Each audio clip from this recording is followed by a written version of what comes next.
The rain hammered against the windows of our small cottage in the Cotswolds, mirroring the storm brewing inside me.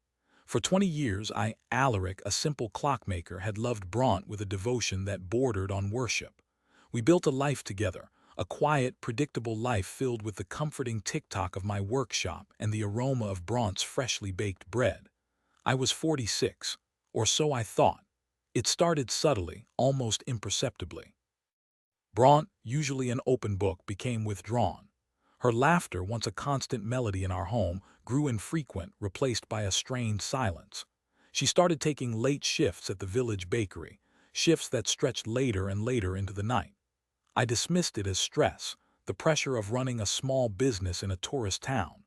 I tried to be supportive, making her tea, offering massages, listening patiently as she vented about demanding customers and rising flour prices. But the unease persisted, a gnawing feeling that something was terribly wrong. Her phone, always left carelessly on the kitchen counter, was now guarded like a state secret. She'd clutch it to her chest, her eyes darting nervously as she scrolled through messages, a secret smile playing on her lips. When I entered the room, she'd snapped the phone shut, her explanation always the same: just catching up with the girls.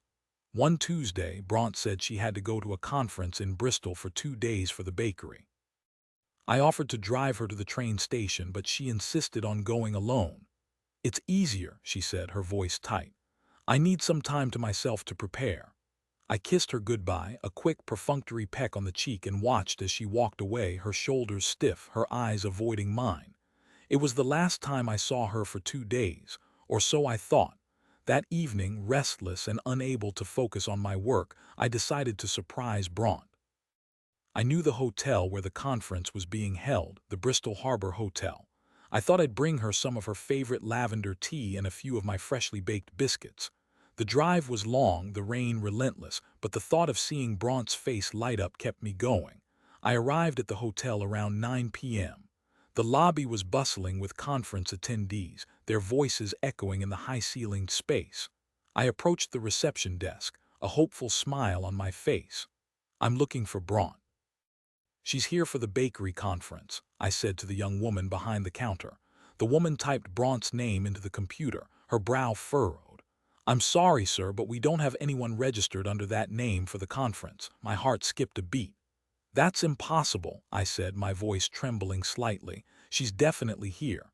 Maybe there's been a mistake." The woman checked again, her fingers flying across the keyboard. "I'm very sorry, sir.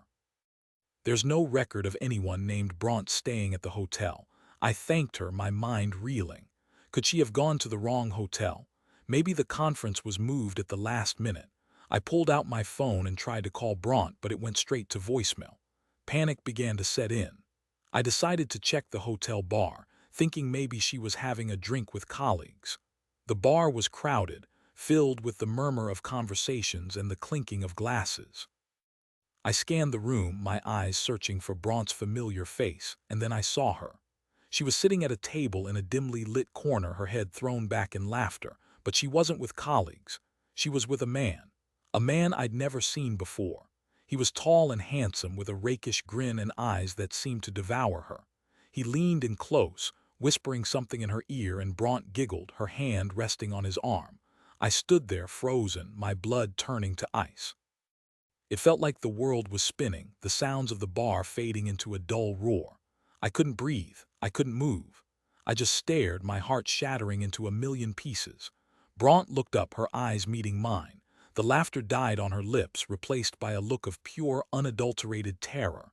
Her face drained of color, her hand flying to her mouth. The man turned to see what she was staring at, his eyes narrowing as he took in my presence. I didn't say a word. I couldn't. I just turned and walked away, my legs feeling like lead. I stumbled out of the hotel, the rain washing over me, but I didn't feel it. I didn't feel anything except a crushing, all-consuming pain. I got into my car and drove, not knowing where I was going, just wanting to escape, to get away from the image of Bronte laughing with another man. I ended up at a small, deserted beach, the waves crashing against the shore, the wind howling in my ears. I sat there for hours, watching the storm rage, my mind a blank. How could she do this to me, after 20 years? After all we'd been through, the next few days were a blur. I barely ate, barely slept.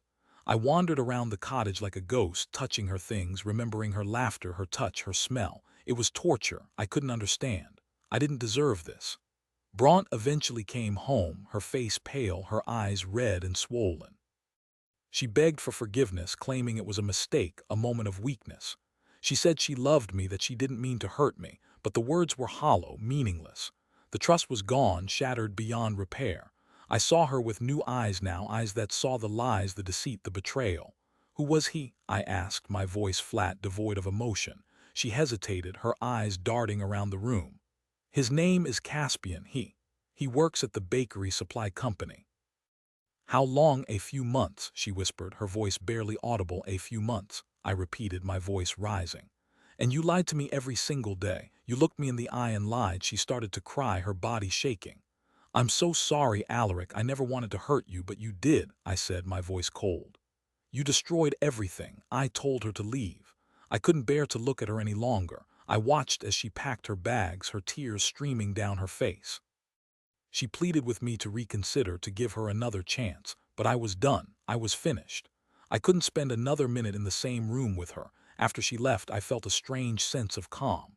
The pain was still there, a dull ache in my chest, but it was accompanied by a sense of clarity.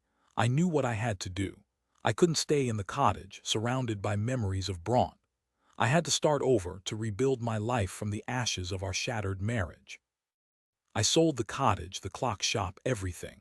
I packed a small bag and left the Cotswolds, leaving behind the only life I'd ever known.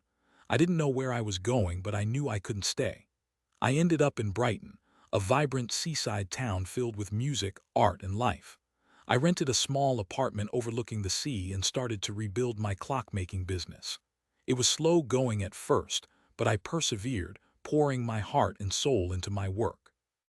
I found solace in the intricate mechanisms, the delicate gears, the precise movements. It was a way to escape the pain, to focus on something tangible, something that I could control. One day, a woman walked into my shop. Her name was Willow. She was an artist, a painter, her eyes filled with a spark of creativity and passion. We started talking, and I found myself drawn to her warmth, her humor, her zest for life. She was everything Bronte wasn't: open, honest, and genuine. We started dating, and I slowly began to heal. Willow helped me to see that I was worthy of love, that I deserved to be happy. She taught me to trust again, to open my heart to the possibility of a new beginning. But the past still haunted me.